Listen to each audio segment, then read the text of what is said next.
લોનના ચક્કરમાં એક મહિલાને 3 શખ્સોએ ફસાવી હતી. આ ત્રિપુટીએ મહિલાની મજબૂરીનો લાભ લઈ સયાજીગંજ અને ફતેગંજની ઓફિસોમાં લઈ જઈ દુષ્કર્મ આચર્યું હતું. આ મામલે પીડિતાએ સયાજીગંજ પોલીસ સ્ટેશનમાં ફરિયાદ નોંધાવી છે. પોલીસ સૂત્રોના જણાવ્યા અનુસાર 5 વર્ષના સમયગાળા દરમિયાન 3 આરોપીઓએ મહિલાના નામે લોન લીધા બાદ આ રકમ તેની પાસેથી ઉપાડીને બીજા લોકોને આપી હતી. ત્યારબાદ મહિલાની મજબૂરીનો લાભ ઉઠાવી રાજેશ અગ્રવાલે તેને કેફે પીણો પીવડાવી દુષ્કર્મ આચર્યું હતું, જેથી મહિલાને ગર્ભ રહી ગયો હતો.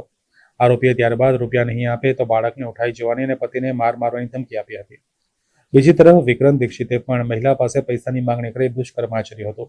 જ્યારે પ્રજ્ઞેશ દવે રાજેશની વાતોમાં આવી જઈ પહેલા મદદના નામે સંબંધ કેળવી ત્યારબાદ લોનમાં નાણાં પડાવી દુષ્કર્મ આચર્યું હતું. પોલીસે આ બનાવમાં સંડોવાયેલા આરોપીઓ સામે ગુનો નોંધી આગળની કાર્યવાહી હાથ ધરી છે.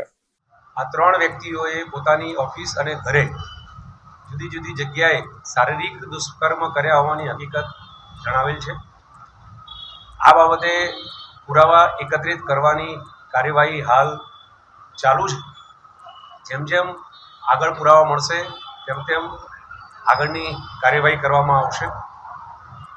છેલ્લા 5 વર્ષ દરમિયાન આ મહિલાના વિરુદ્ધમાં પણ એક ભૂપેન્દ્રભાઈ મકવાણા કે જે ભરૂચના વતની છે, તેઓએ પોતાની સાથે આ મહિલાએ છેતરપિંડી કર્યા હોવાની હકીકત રજીસ્ટર કરાવેલી અને જે કામે 2024માં ફેબ્રુઆરીમાં સયાજીગંજ પોલીસ સ્ટેશનમાં 22,81,449 રૂપિયાની ઉચાપત અન્વયે આ મહિલા વિરુદ્ધ ગુનો રજીસ્ટર થયેલો છે.